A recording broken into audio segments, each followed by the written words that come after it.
Damn, son, where'd you find this?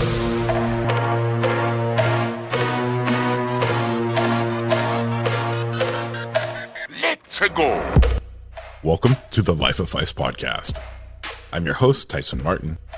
On this episode, I have Sally Davies. Sally is a painter and photographer whose works are in the permanent collection at the Museum of the City of New York and the NYC 9/11 Memorial Museum. She is the author of 2 photo books, New Yorkers and California Dreamers, and also of the acclaimed McDonald's Happy Meal project that just celebrated its 15th birthday. Her archive is now part of the downtown collection of Fales Library in NYU, and her photographs have also been featured in the New York Times, the UK Daily Mail, PDN Online, Huffington Post, Photolife Magazine, The Guardian, and the New York Post. Now let's hear a word from our podcast sponsor and get to the show. The Life of Phys Podcast is lit by Harlow. Harlow is on a mission to empower creators to elevate their creativity with lighting kits made to last and built to inspire. These lights are bold, beautiful, and powerful because Harlow believes that your lights deserve to be seen. To learn more, follow them on Instagram at Harlow Creators or online at www.harlow.com, and don't forget to use our discount code Tyson10 to save 10% on your order. All right, so my name is Sally Davies, and I am originally from Winnipeg, Canada. Not even really Winnipeg, sort of outside of Winnipeg. I have to be honest. Full disclosure, middle of nowhere. And I moved to New York City, which is where I'm doing this podcast from, in 1983. And except for some traveling and some little ins and outs, I'm still here. So what actually drew you to New York City? Well, you're going to find this story really dull, but I'm going to be honest because that's what I do, right? Appreciate it. So my father kicked me out of the house when I was 15.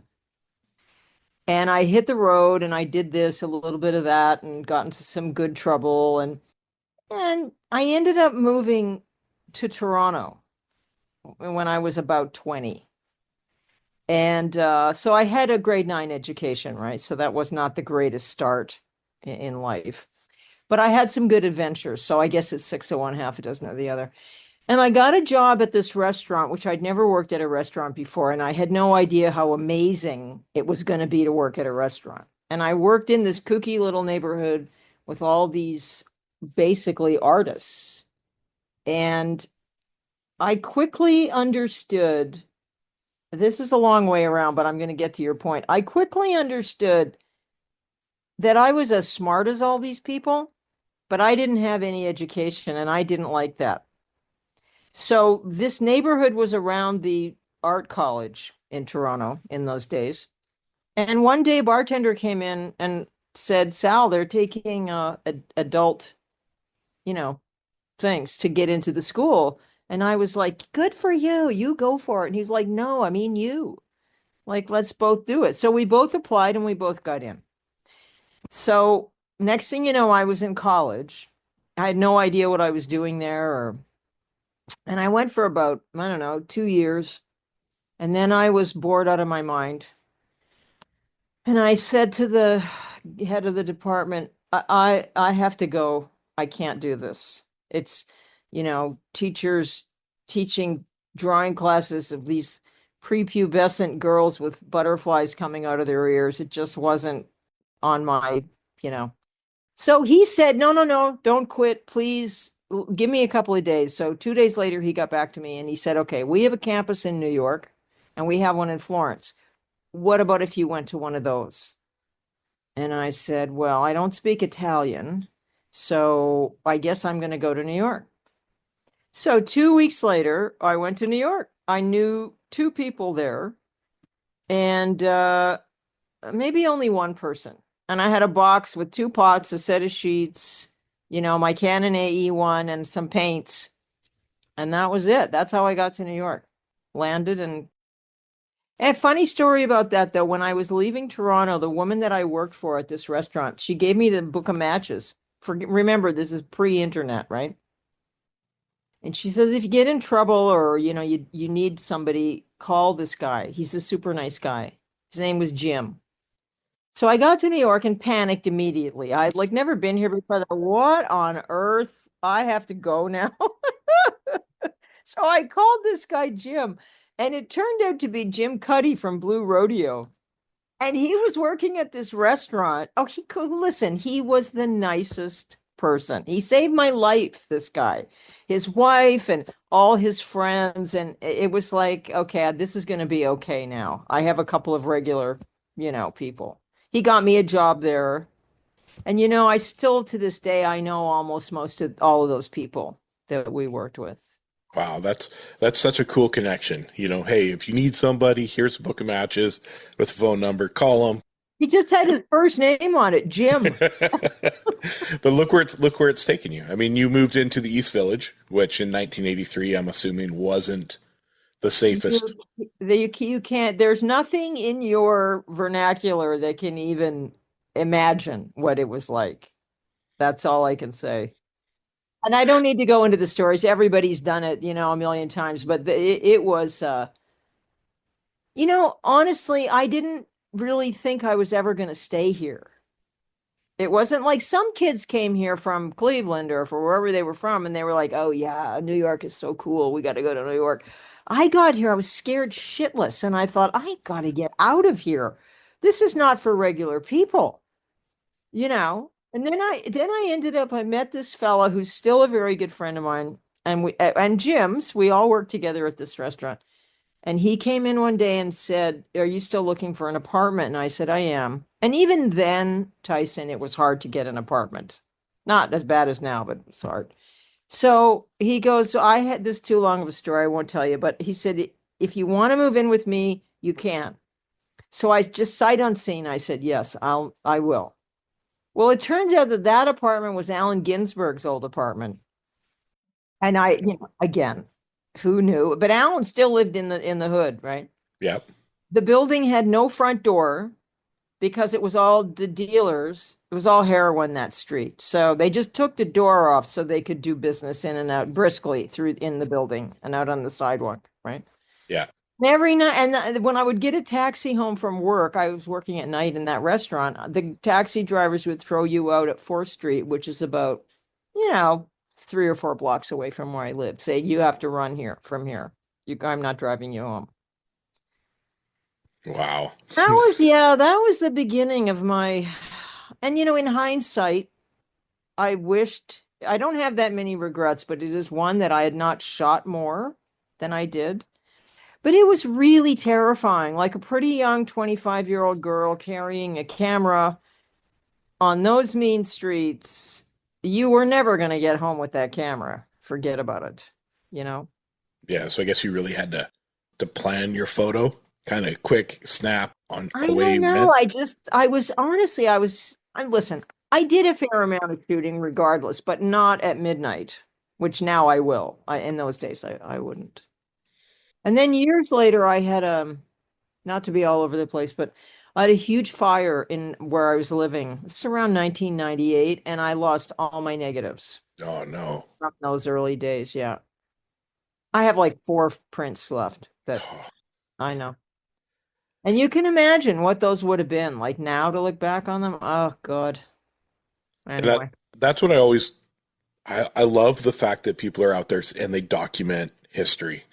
I love seeing old, so my mom was from Vancouver and my dad was from Portland, Oregon. I grew up in just outside of Portland, Oregon and moved to Canada in 1989. Oh, wow. So I've been here 35 years now. So I'm a dual citizen, all that fun jazz. But I found a book here and it captured what I remembered from visiting in the 80s, like the early 80s. And it was when Vancouver was very blue collar. Oh, yeah.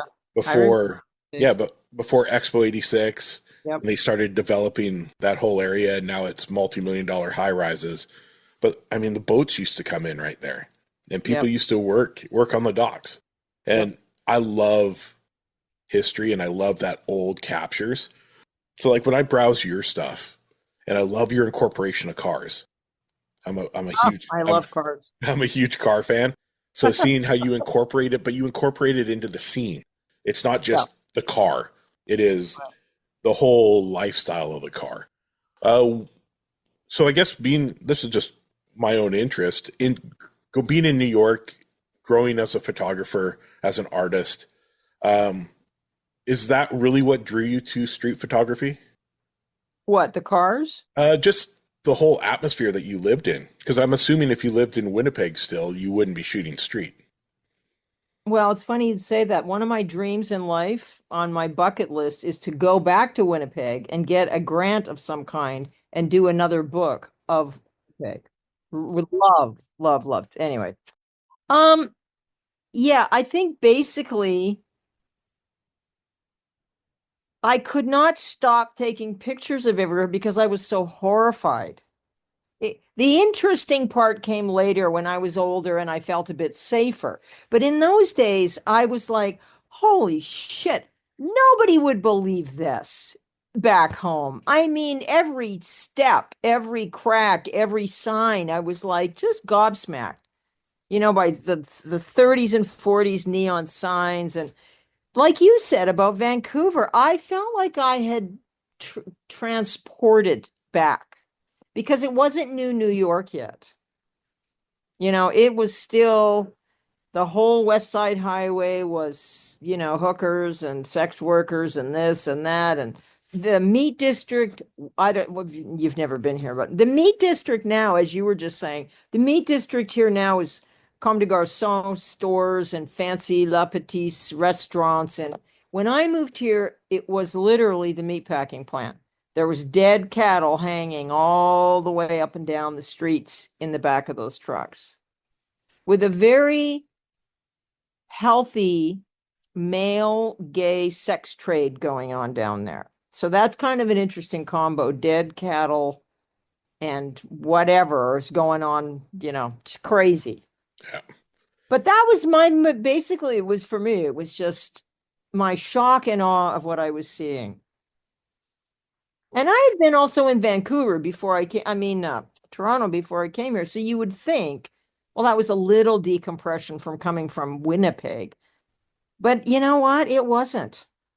Like there was nothing, even in Toronto in those days. I had a job in the late 70s for a guy that ran a stripping agency. He booked strippers. So I worked in his office as the booking person. And that was down on the old waterfront, which again, that's all gone too now. But then I kind of, I don't know. I ended up here and I'm still here. Well, it must have some kind of magical draw. It's really hard to get here and get in here, but it's even harder to get out. So you have two books that I know of that I've just recently started looking into. One is New Yorkers, and the other is California Dreamers. And these are where you set up images or photo shoots with people in their homes, just capturing a moment. What gave you the idea for those books? I think I just had, the museum had taken a nice chunk of my work, my street work, and I had just left a gallery that I had. I just kind of like, now what? I'm not really the person to really want to do more of the same continually. And I thought, what could I do that would still apply to what I've done somehow? And I thought, well, what if I go inside instead of outside? Like I'll go, instead of shooting these buildings where all these people live, I'll shoot the people in the buildings. So I thought, well, I'll try. I phoned like 5 or 6 people that I know. Oh yeah, come on over. So I had those on my phone and I learned everything I needed to know in those first 4 or 5 shots. Like, don't bring lights, don't do this, don't do that. And I had dinner with a fellow that I knew from the publishing company in England. They had used my work in a couple of other of their books. And he was like, so what are you up to these days? And I said, well, I'm doing this nutty thing. And he said, oh, let me see. And he goes, oh my God. He goes, we're doing a book. Well, that's amazing. So I thought he's drunk. That's never going to happen, right? We'll see when we'll see what happens when he gets back to England on Monday. But no, he phoned and he said everybody's gung ho. It's going to be good. So I got 2 books out of that without having to grovel. And groveling is a very, very good talent to have in this industry. Yeah, but I mean, I'm not even sure how groveling really gets you anything you need. I don't know. Yeah.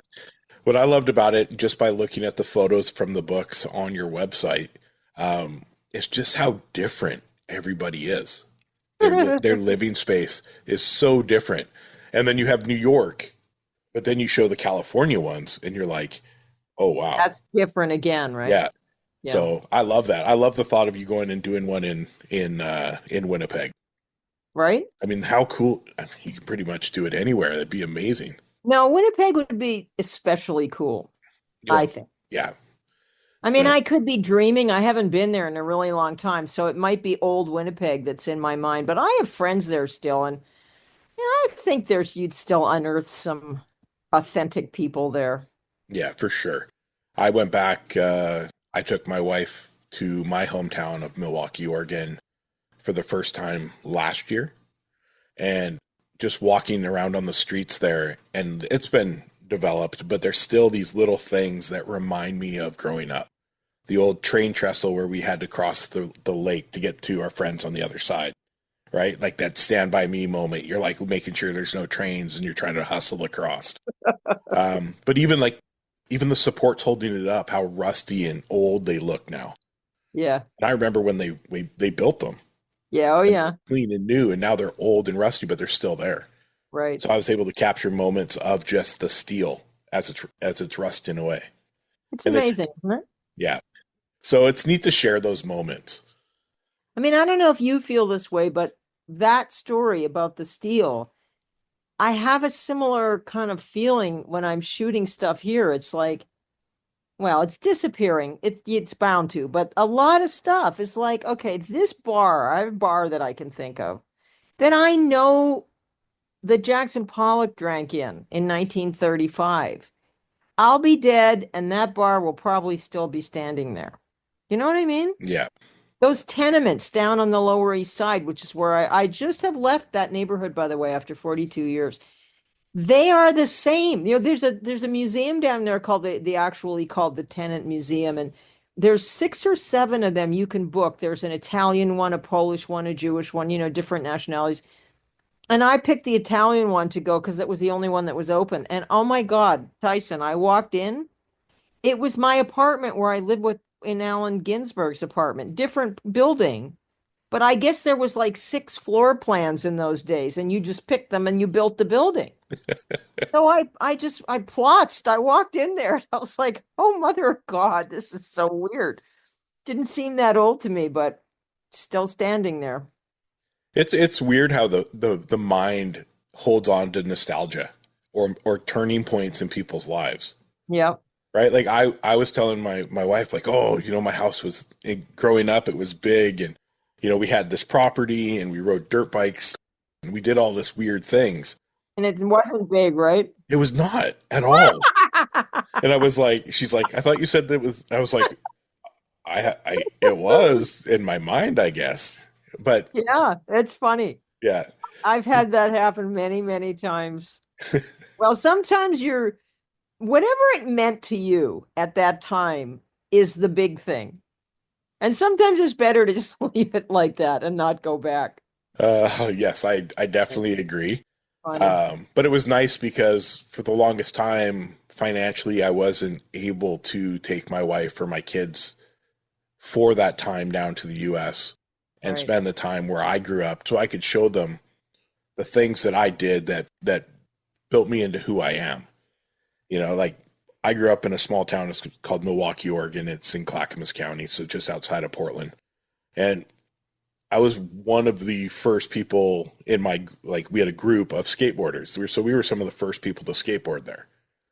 And we were back, and I'm showing my wife around, like, oh, we used to skate here because they still have some of the old buildings in town. And I walked around a corner, and there was kids skateboarding it. And I was just like, I stopped for a moment, and I was like, man, crazy. So I was talking to him. I was like, it's weird to think 35 years ago, I was doing the exact same thing you guys are doing right here. Yeah, And it's like so neat how it was like a full circle moment for me. totally. So it's got some projects sparked in my mind to do with skateboarding in Vancouver here and things like that now. So I'm going Wow. to add that into a project I'm going to work on this year. You've been doing an interesting project, the Happy Meal project. Oh, for God's sakes. I tell you, I'm going to die and nobody's going to know one thing about me except for that silly hamburger. What brought that about? Well, I was at my friend's house one day in 2010 out from the country, and I was just sitting around, cruising the web, and I found this story about this woman who was a school teacher that she had a hamburger that was like 25 years old, and she used it as a teaching thing at school. Don't eat this or you'll die kind of thing. And I'm a vegetarian and I don't even wear leather, and I'm a huge animal rights person. So everybody laughs at me for that. So I'm telling my friend this story, and he goes, "Oh, my God's sakes, you are such an idiot." I go, "Well, what do you mean? Okay, what do you think would happen if we got a hamburger and just didn't do anything?" And he said, "I think it would turn green and mold, and that would be the end of it." I was like, "Okay." So I got home the next day and I went to the closest McDonald's and I bought a Happy Meal project. And I just put it on my counter and I just started taking pictures of it. My dogs wouldn't go near it, nothing. And after one day, it didn't have any smell at all. And then I don't know, it was about maybe like a month or two, not that long later. And this very big news agency online called and said, I knew someone that worked there. She said, "We're having a very slow day. Do you still have that stupid burger? Do you want us to, for a gaff, we'll put it up?" I said, "Yeah, why not?" So they put it up and it went viral in the United States. And it was like, I'm not making this up. I had CNN, Channel 7, Channel 4 in my one-bedroom apartment on the Lower East Side. People were camping out on the street, buzzing my buzzer like I was, had Anwar Fadat up there or something. Anyway, that passed, and my friend finally gave up. He said, "Please stop sending me these pictures. I take it back. I'm sorry," right? But then I was so invested in it, I thought, it doesn't smell. I don't have any bugs. I'm just going to see how long this will go. So about 8 months later, I got another call from a huge news platform in Europe. And they said, "Do you still have that Happy Meal burger?" I said, "I do." And he goes, "Well, I don't know. We might have missed the boat on this, but if you want to try, we'll put it up on the docket tonight and we'll see if anybody's interested," right? So I send him all the information. And I wake up in the morning and I open my email and there's like 300 media requests. And I was like, "What? What is this?" And it was the burger again, except this time it was everywhere. It was the African Times, the Indian Times, it was ridiculous. I know. I don't want to tell you. And I still have it. And next month on April 10th, it will be 15. Wow. And it's sitting in my kitchen under a glass pie lid. It's insane to think of, like, try doing that with anything you purchase from the grocery store, right? Yeah. Well, I got to tell you, there's a whole community of people who do this. Yeah. I didn't know until I did my own. And they all come out of the woodwork. And they were very lovely and interesting people. One guy he was from the Midwest somewhere, maybe Ohio, and he started doing his in the early 80s. Okay. And he traveled a lot. So he would like buy a Whopper in, LA, and then he'd buy a McDonald's in Pittsburgh. And he built all these little like platform steps, display steps. And his whole garage was tricked out into this burger museum. And on every burger, he had a little toothpick that said Milwaukee, McDonald's, 24th Street, August, whatever. And he had like 100 of them. And they were all, that was his life's mission, was recording the fast food industry. And I thought, this is not right that I'm getting all this zhuzh on this. He should be getting it. Yeah, being able to spread a little bit of the love, right? Well, I mean, fair is fair, But anyway, yeah, so that's that. Still here. 15 I don't know what I'm going to do with it. What do you do with something like that? Do I just chuck it at some point, or do I give it to the Smithsonian, or I don't know? That would be an interesting exhibit. Oh, God. Well, listen, the University of Kentucky Museum did an exhibit. They didn't ask to actually get the burger sent there, but they made all these beautiful photos on metal of 100 photos of the burger, and they had them all in the museum, and it was really funny. That's kind of interesting. Yeah, very fun. I know recently you were saying that you have on your Instagram here on a pinned post that the Museum of the City of New York has taken 78 of your portraits as a permanent collection. They took the entire collection from the New Yorker book. Wow. Prints of those. So those are all there now. Yeah, it's fantastic. What's it like doing something with the museum? Like, how does that make you feel as an artist? Well, I mean, it's the ultimate acknowledgement. I mean, I think, isn't it what we're all worried about? We're all going to die sooner than later, and everything you've cared about is going to go up in dust. And sadly, it does. We don't even have that many institutions anymore that really, take care of stuff like this. So for me, I mean, listen, I was completely honored that for everything they've taken, but I think the biggest kick for me was the first bunch of the outside New York stuff. And that's just me being a kid from Winnipeg, really. I thought kids could come here now in 100 years and they'll go, oh my God, look, that's what that used to look like down here. Like, that to me is a thrill. Yeah, I More agree. than anything. Yeah. That's how we preserve stories. Yep. Yeah. I live outside of Vancouver now in Langley, British Columbia, and I try to capture anything that is old, decaying, falling down. Almost gone. Exactly, because there's certain things. We had these grain silos right on a main street that were iconic. People used to use them as a direction point.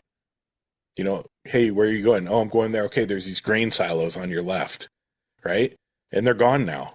But I have this beautiful image that I took as I was driving by. I just picked the camera up, shot it from my car window, and it's one of my favorite photos of it. The sky was super moody. Like, it was just such fantastic. And it all just worked. So I've been trying to do that. We have like old farmhouses here and homesteads that are starting to decay and fall down.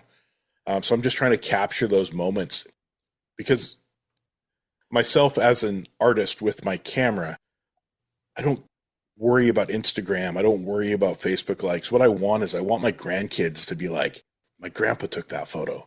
That's that memory that, oh, that's weird because that's townhouses or condos now. Yeah. Look what it used to be. So, capturing history that generations down the line can look back at and understand where the city came from. That's something that I want. I want to be remembered for work that I've done to help let people remember the history of Langley or Vancouver and things like that. Absolutely.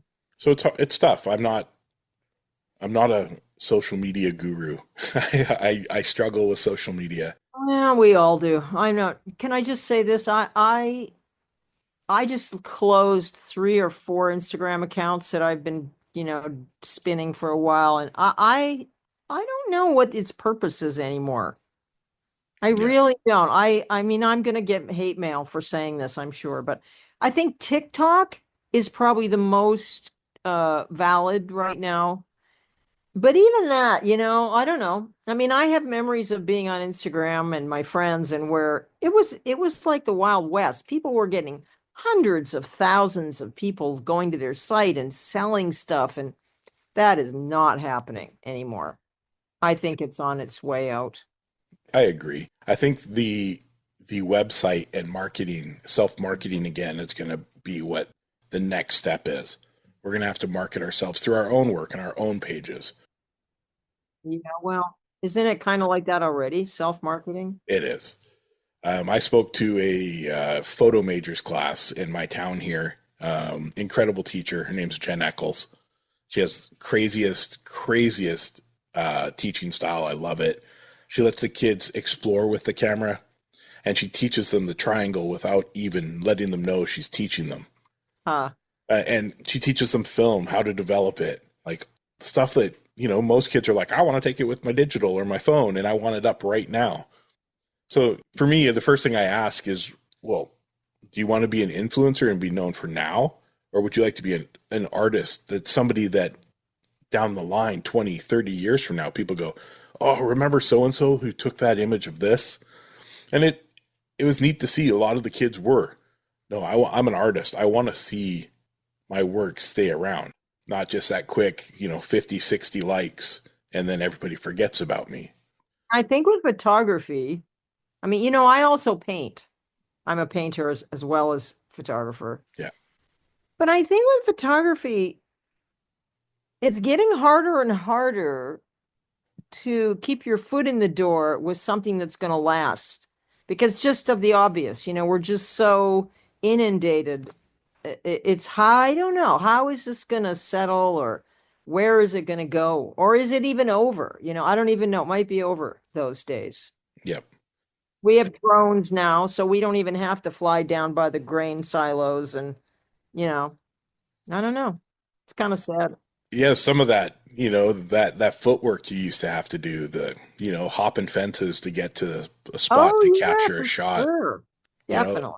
Like you look at someone like Martha Cooper, who captured some of the most amazing graffiti and had up close and personal. Correct. Now there's not a lot of photographers that do that, because you have cell phones. People take their own images.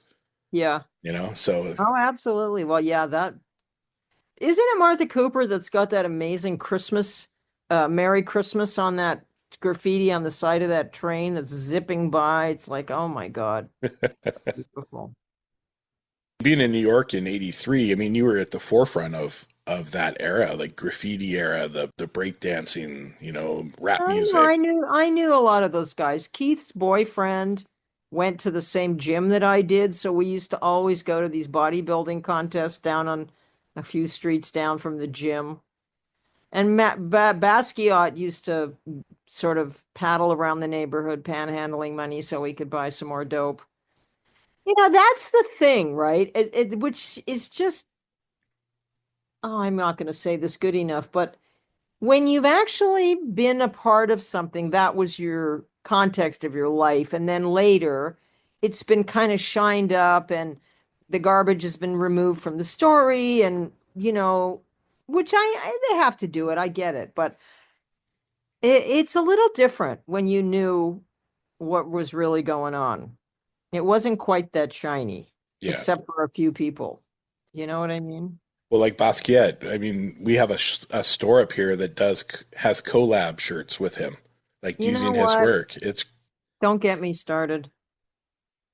I know, but that's a thing, and I don't know too much about it, but I know that his father handled his estate, I think, after he passed away, and then his father passed away, and now his sisters have it. And I don't know if this is true, but I've heard that they're just really, they want to make some money. They weren't really in the art community themselves, and they don't really care too much. That's sad. About preserving some kind of legacy, I guess. I don't know. So in that area you were in, I mean, Basquiat, you said, was in that area. Was Warhol in that area as well? No. Andy was already, you have to realize, like Jean-Michel was almost the same age as me. We were like, 25, 24, all of us around then. Andy died in what, 87? He was already almost 60. Okay. So we don't realize that because he was such a forerunner of pop work, of young, stuff. But no, he was really old. He lived I think he had bought a townhouse, and he had already made a good fortune by the time we were all paddling around, rolling quarters for dinner. But Andy and Jean-Michel were friends. And but I never ever saw Andy wandering around downtown. Okay. That was not his thing. Yeah. The 80s art scene must have just been wild. That is an understatement. Couldn't even imagine what it was like. You think of the craziest things you can think of, and I'm sure you have to amplify that by 100. Yeah. That would be a good assessment.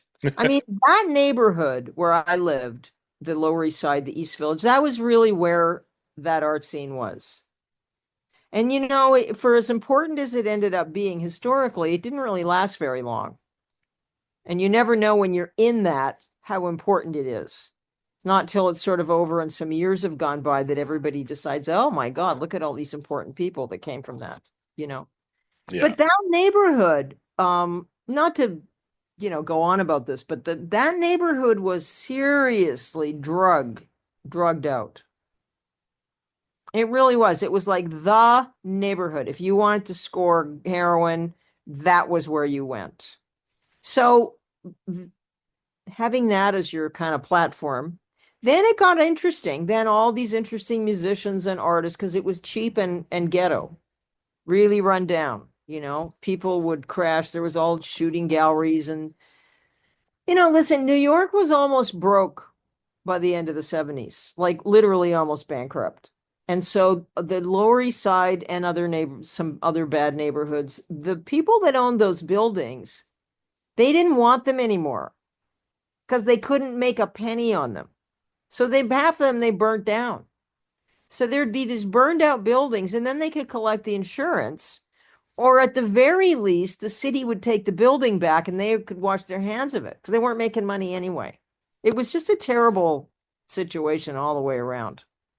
And around 1980, I don't know, 85, you could tell they hadn't done anything yet, but the investors had started to come in and they were quietly buying up all these old buildings. And, by the mid-90s, it was all over. Yeah, rapid transformation. Yeah.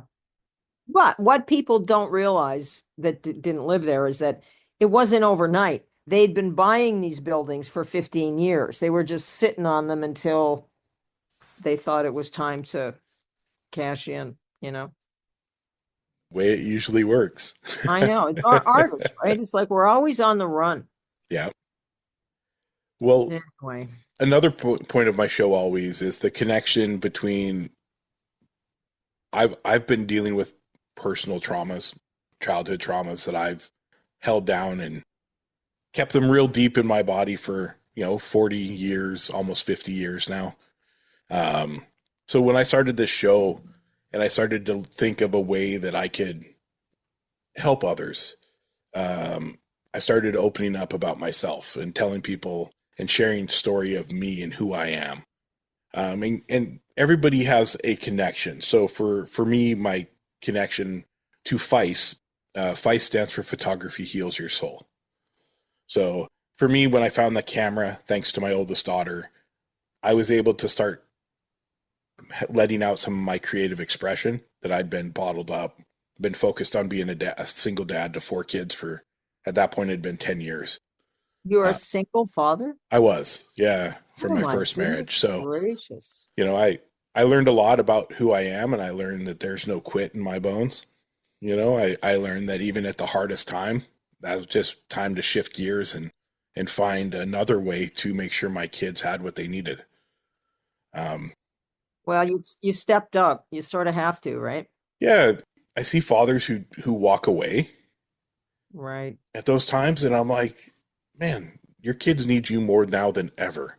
Yeah. And I was willing to give up everything I had to make sure my kids were with me and safe. Yeah. Bless your heart. And that was a good life lesson for me. Skateboarding was my creative outlet for 35 years of my life. that was how I expressed who I was through doing things with a skateboard. I lost it due to my ninth ankle break and, well, being, Oh my God. being silly. And for years I had no way, I couldn't find a way to express myself. I tried writing, I tried this, nothing clicked until I had that one camera. So I credit photography with helping me heal. So do you have any advice or experience with your art, whether it's painting or photography, and what it does for your mental health? The connection between them. Oh yeah, completely. I mean, well, let me just start off by saying this. When I was a little kid, we lived in the middle of nowhere, and I did not come from the best family life. Bad father, you can fill in all the blanks there. But we had a neighbor who was a bit of a drinker, and he'd lost a leg in the war, so he was very scary, and all the kids in the neighborhood were terrified of him. And he used to sit in his living room with his crutch, and he would turn the TV handle things with his crutch with the knobs, right? But before he died, we had bought our property off him. His name was Mr. Bell. He worked at a paper company where they made paper pads and notebooks and, just a huge paper company, right? So one day he came home and he had put a giant box together of assorted paper, piles of paper for me. And he said, go over there and get Sally and tell her to get over here. So I thought he was going to hit me with that damn crutch. I went over there and he said, I got a present for you. It's right over there. I couldn't even carry it home. It was so heavy. And that was the beginning of my life as a real artist. And until I moved away and grew up, he brought me paper home from that paper factory until he quit working. That's incredible. That moment. I'm telling you, you never ever know. So somehow that guy believed in me as an artist. And it started my whole life. And I've never not made art, and I'm 68 years old. The thought of not making art, like I sometimes think, what if I lost my sight, or if I lost my ability to use my hands? It's a fate worse than death. Like I can't even. Yeah. Now that I've been heavily invested in photography as my outlet for the last 6 years, Mhm. I can't imagine leaving the house without my camera, whether I use it, I or know. not. Yeah. It's in my bag. Yeah, I commute by bicycle. So I do too. I got very sick in October and I almost died. So, Oh my God. from a staph infection. Oh, Yeah. I'm sorry. I got a saddle sore. I got caught riding home in the rain wearing jeans. I had a small saddle sore, tiny. Thought nothing of it. I've had hundreds of them. Oh. And 4 days later, I was having all these weird things. I spent just under 4 weeks in the hospital with antibiotics and IVs and Wow. no contact order and Wow. life change. Instantly, brain focuses on things that are actually important, which are, being a better What do you think? version of myself, Yeah. being a better father, knowing that my art and my podcast are actually important tools, not only to me, to the people that listen. There's nothing cooler than opening my email and having an email saying, hey, I just found your show. I just listened to it. Thank you. Things like this. It's these little comments and you're like, man, Yeah, I'm you're making a not doing difference. this under a rock. You're reaching people. Yeah. And that makes me feel good. It makes me feel like I'm contributing to something that, who knows? It may save somebody's life because they realize they can talk to somebody. And that's important. Totally. No, I agree. Before I forget this, I just wanted to take advantage of being on this and say, you reminded me of it when you were talking about writing. I have very recently started a Substack. And even though everyone's yelling at me and they're saying I should be doing this about myself, I'm actually not. I'm interviewing other artists. So, if you anybody's listening to this and they think they got something to say, please give me a shout. I'm posting once a week. Okay. Yeah. Amazing. Yeah. That's incredible. Fun. I just think artists have such a unique perspective on themselves and on life. You know? It's unlike other people. I agree. Yeah. Yeah. Okay, I'll add that into the links. Um, but any words of wisdom that you want to share with the people listening? I mean, you've had a great career. So anything you can share with the listeners? Try and get paid as often as you can for whatever you do. And I know that sounds trite, but let me tell you something. I'm 68 and I'm still rolling quarters. It's it's very difficult as a creative person, especially if you're not in a commercial, field, to make enough money in this new world to get by on.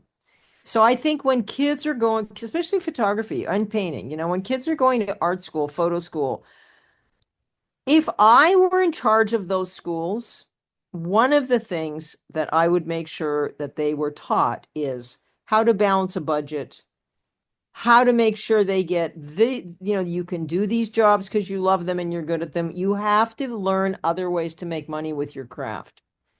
Instead of just pouncing these kids out with an MFA in photo and then they're working at the bar because they can't, you know what I mean? Yep. So I don't know. I know that's not really what anybody wants to hear, especially if you're young, but it's really important because you get old really fast. It goes by like lightning. So My daughter, my I have lots of kids. Let me just see. She is my how many? third. Yeah. I have four of my own and two stepkids. Oh my goodness. Okay. Yeah. So and I have two grandkids as well, which are amazing. Uh, So she is in her final year to get her to get a bachelor's degree in in motion picture arts.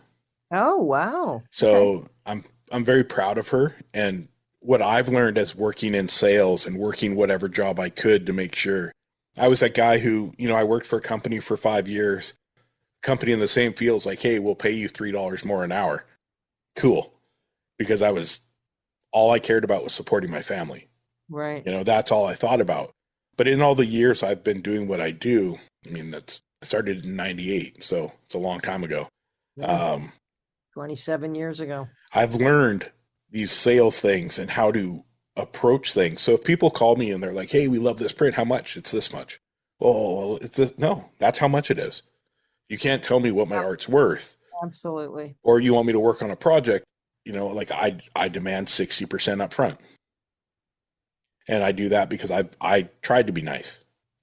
Right. And then you get burned. So these are things that I'm trying to instill into my kids. So my oldest daughter is the one who got me into photography. She is incredible at fashion and portraits. But she has the two kids now, 1 and 4.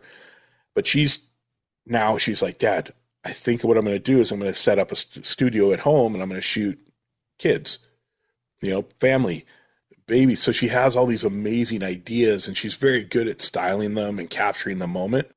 And it inspires me. It inspires me to keep pushing, but it also inspires me to make sure that they're doing things proper. You need to be paid. You need to know your value. You need to know what it's worth and you need to go after it.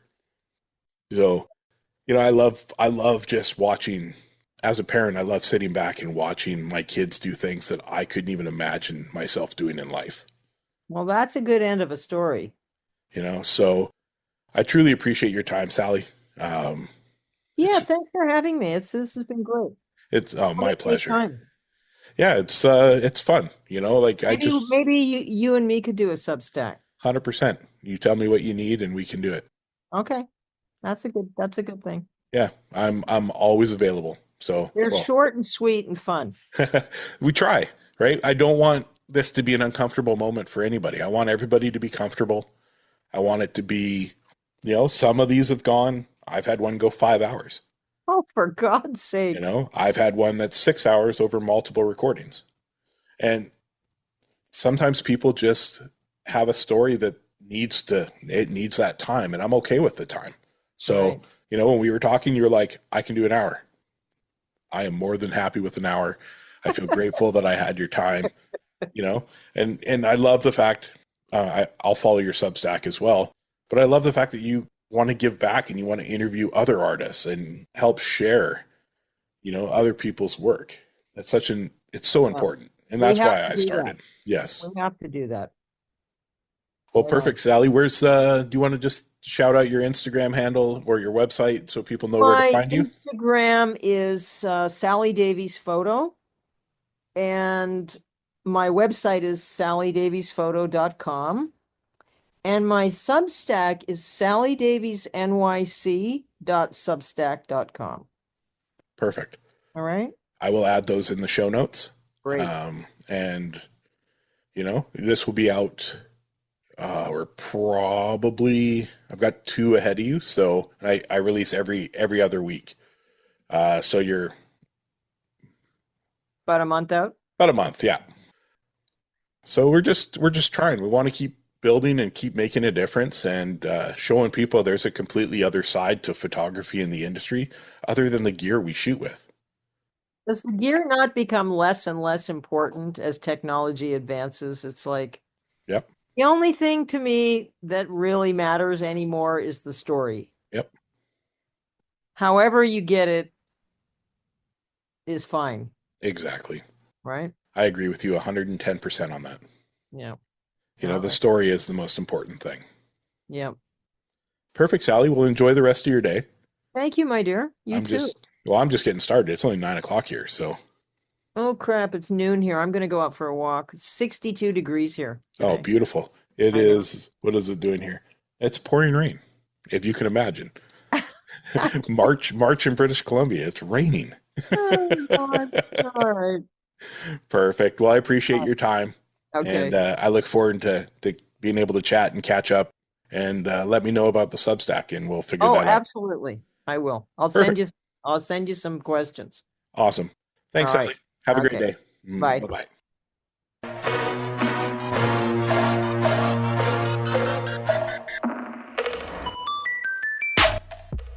Thank you for tuning in to another episode of the Life of Phys Podcast. I hope you've enjoyed our show, and don't forget to subscribe and leave us a review. Your feedback helps us continue to bring you content and the stories of our incredible guests. And remember to stay connected with us on all social media platforms. It's at LIFE_OF_PHYS, or on the internet at www.lifeofphys.com. Thank you for tuning in, and have a great day.